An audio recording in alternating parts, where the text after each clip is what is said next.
So we're about to pull up at a place that I spent a couple of years at loading crop dusters or agricultural applicators. Looks like they're still here.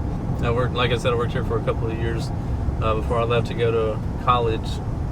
Ooh, we should make a video on college. But anyway, did this type of work for a little while, loading up these planes. So I'll kind of show you what is going on here. So we call these loader trucks. Like, we would put like fertilizer in there, and that big boom right there would go up and over. Let's see.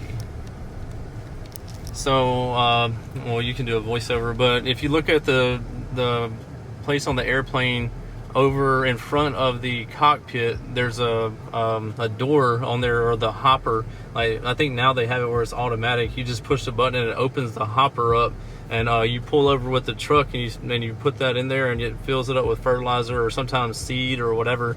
So that's how you fill up if you're doing it that way, they call that like a dry application. They put like a big thing under it, like a spreader is what it's called, a spreader. I don't see any around here, but once they're going through the air that like fast, the air is like flowing through the spreader. So when they open the valve on the hopper, it dumps into that spreader and it broadcasts it out like really wide, whatever they're doing.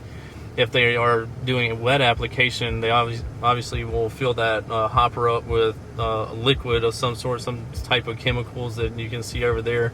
And there's things over there, mixing vats that you put them in, and then you turn a pump on and you hook a hose, or you hook the hose up to the plane first, and you turn a pump on and it pumps whatever you mixed for that field into the airplane.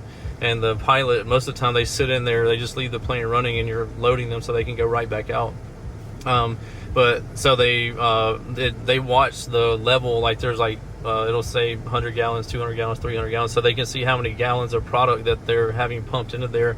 And then once it gets up to where they want it at, they'll tell you to cut it off, and you cut it off, and off they go again. So, and every day after they get finished spraying, you have to wash the airplane every day to get the chemicals off of. You pull the panels off, everything like that, because a lot of times, I thought the guy was washing the thing over there, but he's washing the tractor. But anyway, a lot of times, like if you don't, like, it's going to corrode the plane and it's not good for it, so you have to wash it every day. So that's what I did for a while.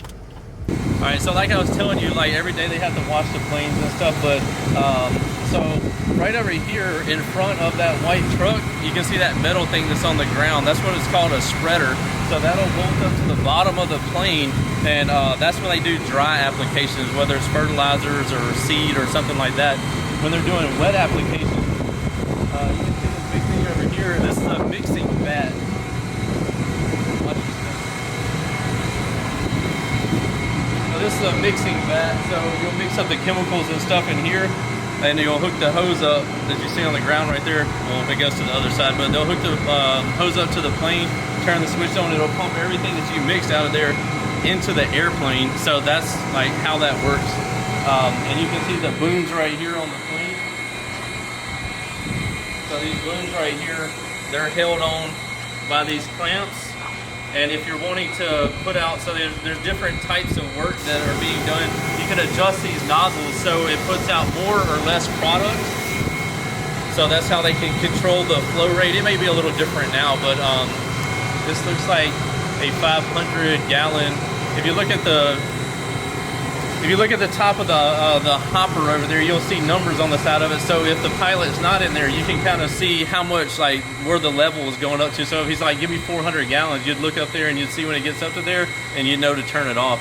But anyway, I spent many a days hopping on a wing, opening that, because before, when I was doing it, they didn't have the automatic thing that would open the hopper up at the top. So you would have to run up there, jump on the wing, open that thing up, and the exhaust is right there on that jet engine, and it's burning the crap out of you. So I would have, I got a kitty. I would have some burn up ears, and it was a time for sure. But this is one of the things that I did to make some money when I was when I was in high school. So I worked here for a couple of years for Al Patrick, great dude. So What's up, Kiki? Here. It's so tiny. The pump, like, so when you're flying through the air, this will be turning, and it'll be like that pump right there. That's what will pressurize the boom system and force for it to spray out. But that's how that works. When you change to a dry thing, when you put that the spreader on the bottom, you'll come in here and disconnect all that. Like this will fall. When you can take it off, it'll slide off, and then that thing it mounts to the bottom of here up into there. So when this part right here opens, it'll let the seed or fertilizer or whatever go out, and it is forced so that the spreader will be like right here. So it'll go out and it'll go in there, and it spreads it out. Because if you look at it, you'll see the angle of right here. So it falls down into here, and since it's at that angle and wind's coming through there, I don't know, 120, 150 knots, it's forcing that out like super fast and super wide. So that's how it works. But what's happening, guys? If y'all enjoyed all the hot content that you saw in that video, be sure to follow me on YouTube, Facebook, TikTok, Instagram under the Lifer Price, and also Down4Sound Shop on Facebook and Instagram, and don't forget Snapchat. I'm JPD4S on there, so be sure to check me out there. We'll see you in the next one. Later.